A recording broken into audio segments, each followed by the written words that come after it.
Hi everyone, this is Surbi from Digification. Today we learn how we can set up reCaptcha to protect our website from spam.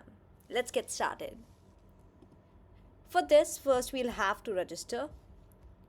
Go to Google reCaptcha, V3 Admin Console. Put a label.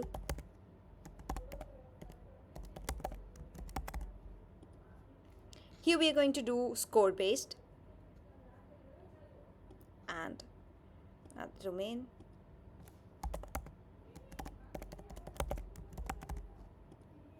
Click submit. Now here I've got the keys. I'll just copy the site key. Go to contact form and you'll see this option integration. On your dashboard you'll find contact form integration option. Scroll to reCaptcha and set up integration. Put the site key and the secret key. Save changes.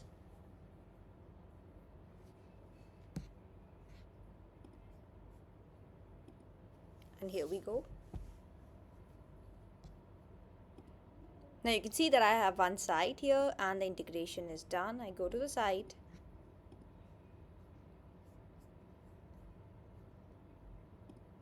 And here you can see the reCaptcha is activated.